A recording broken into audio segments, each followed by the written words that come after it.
ನೀವು IPOಗೆ ಅಪ್ಲೈ ಮಾಡುವಾಗ ಈ ಮಿಸ್ಟೇಕ್ಗಳನ್ನು ಮಾಡಿದರೆ ನಿಮಗೆ IPO ಯಾವತ್ತೂ ಅಲಾಟ್ ಆಗೋದಿಲ್ಲ. ಯಾವ್ಯಾವ ಮಿಸ್ಟೇಕ್ ಅಂತ ನೋಡೋಣ. ಕೊನೆಯದಾಗಿ ಬೋನಸ್ ಟಿಪ್ಪನ್ನು ಕೂಡ ಕೊಡ್ತೀನಿ. ಮೊದಲನೇದಾಗಿ ಮಲ್ಟಿಪಲ್ ಅಪ್ಲಿಕೇಶನನ್ನು ಹಾಕುವಂಥದ್ದು. ನಿಮ್ಮ ಹತ್ರ ಮಲ್ಟಿಪಲ್ ಟ್ರೇಡಿಂಗ್ ಅಕೌಂಟ್ ಇದೆ, ಆ ಟ್ರೇಡಿಂಗ್ ಅಕೌಂಟ್ ಮುಖಾಂತರ ಮಲ್ಟಿಪಲ್ ಅಪ್ಲಿಕೇಶನನ್ನು ಹಾಕುವಂಥದ್ದು. ಈ ರೀತಿ ಮಾಡಿದರೆ ನಿಮಗೆ IPO ಅಲಾಟ್ಮೆಂಟ್ ಆಗೋದಿಲ್ಲ. ಯಾಕೆ ಕೇಳಿದ್ರೆ ಒಂದು ಪಾನಲ್ಲಿ ಮಲ್ಟಿಪಲ್ ಅಪ್ಲಿಕೇಶನ್ ಹೋದಾಗ ನಿಮ್ಮ ಅಪ್ಲಿಕೇಶನ್ ರಿಜೆಕ್ಟ್ ಆಗುತ್ತೆ. ನಿಮ್ಮ ಒಂದು ಪಾನ್ ಕಾರ್ಡ್ಗೆ ಒಂದು ಅಪ್ಲಿಕೇಶನ್ ಹೋಗಬೇಕಾಗುತ್ತೆ. ಮಲ್ಟಿಪಲ್ ಅಪ್ಲಿಕೇಶನ್ ಬೇಕು ಅಂತಿದ್ರೆ ನಿಮ್ಮ ಫ್ಯಾಮಿಲಿ ಅಕೌಂಟ್ ಅನ್ನು ಯೂಸ್ ಮಾಡ್ಕೊಂಡು ನೀವು ಅಪ್ಲಿಕೇಶನ್ ಅನ್ನು ಹಾಕಬಹುದು. ನಿಮ್ಮ ಒಂದು ಪಾನಲ್ಲಿ ಮಲ್ಟಿಪಲ್ ಅಪ್ಲಿಕೇಶನ್ ಅನ್ನ ಹಾಕಬೇಡಿ. ನೆಕ್ಸ್ಟ್ ನೀವು ಅಪ್ಲೈ ಮಾಡುವಾಗ ಆಲ್ವೇಸ್ ಕಟ್ ಆಫ್ ಪ್ರೈಸ್ಗೆ ಅಪ್ಲೈ ಮಾಡಿ.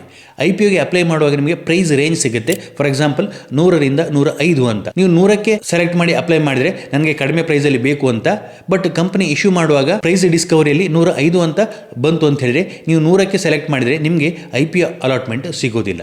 ಸೊ ಅದಕ್ಕೋಸ್ಕರ ನೀವು ಕಟ್ ಆಫ್ ಪ್ರೈಸ್ ಅಂತ ಸೆಲೆಕ್ಟ್ ಮಾಡಿದಾಗ ಏನಾಗುತ್ತೆ, ಕಂಪನಿ ಯಾವ ಪ್ರೈಸ್ ಅನ್ನು ಡಿಸೈಡ್ ಮಾಡುತ್ತೆ ಆ ಪ್ರೈಸ್ಗೆ ನಿಮ್ಮ ಪ್ರೈಸ್ ಅಂತ ಡಿಸೈಡ್ ಆಗುತ್ತೆ, ನಿಮಗೆ ಅಲಾಟ್ಮೆಂಟ್ ಸಿಗುವಂತ ಚಾನ್ಸಸ್ ಇರುತ್ತೆ. ಸೊ ಕಟ್ ಆಫ್ ಪ್ರೈಸ್ ಅನ್ನು ಸೆಲೆಕ್ಟ್ ಮಾಡಿ ಅಪ್ಲೈ ಮಾಡಿ. ನಿಮ್ಮ ಟ್ರೇಡಿಂಗ್ ಅಕೌಂಟ್ ಮುಖಾಂತರ UPI ಮೆಥಡ್ ಅಲ್ಲಿ ಅಪ್ಲೈ ಮಾಡ್ತೀರಿ, ಬಟ್ UPI ಮ್ಯಾಂಡೇಟ್ ಅನ್ನು ಅಸೆಟ್ ಮಾಡೋದಿಲ್ಲ.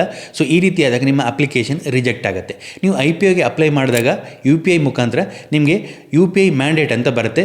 ನಾರ್ಮಲಿ 1 ಗಂಟೆ ಒಳಗಡೆ ಬರುತ್ತೆ. ಆ ಮ್ಯಾಂಡೇಟ್ ಅನ್ನು ಅಸೆಟ್ ಮಾಡಬೇಕು. ಕೊನೆಯದಾಗಿ ಬೋನಸ್ ಟಿಪ್, ನಿಮಗೆ IPO ಅಲರ್ಟ್ ಆಗಬೇಕು ಅಂತ ನೀವು ಮಲ್ಟಿಪಲ್ ಲಾಟ್ ಅನ್ನು ಅಪ್ಲೈ ಮಾಡಿದ್ರೆ ನಿಮಗೆ ಜಾಸ್ತಿ ಪ್ರಿಫರೆನ್ಸ್ ಅಲ್ಲಿ ಸಿಗೋದಿಲ್ಲ. ಸಬ್ಸ್ಕ್ರೈಬ್ ಆದ ಸಮಯದಲ್ಲಿ ನೀವು ಎಷ್ಟೇ ಲಾಟ್ಗೂ ಅಪ್ಲೈ ಮಾಡಿದ್ರು ಕೂಡ ಒಂದು ಲಾಟ್ ಅಂತಾನೆ ಕನ್ಸಿಡರ್ ಆಗುವಂಥದ್ದು. ಸೊ ಹಾಗಾಗಿ ಜಾಸ್ತಿ ಲಾಟ್ಗೆ ಅಪ್ಲೈ ಮಾಡಿದಾಗ ನಿಮಗೆ ಜಾಸ್ತಿ ಪ್ರಿಫರೆನ್ಸ್ ಸಿಗೋದಿಲ್ಲ. ಯಾವಾಗಲೂ IPOಗೆ ಅಪ್ಲೈ ಮಾಡಿ ಅಲಾಟ್ಮೆಂಟ್ ಸಿಗದೆ ಇರುವಂಥ ಫ್ರೆಂಡ್ಸ್ಗೆ ಈ ವಿಡಿಯೋನ ಶೇರ್ ಮಾಡಿ. ಇದೇ ರೀತಿ ಇಂಟ್ರೆಸ್ಟಿಂಗ್ ವಿಡಿಯೋಗಳಿಗಾಗಿ ಫಾಲೋ ಮಾಡಿ. Thank you.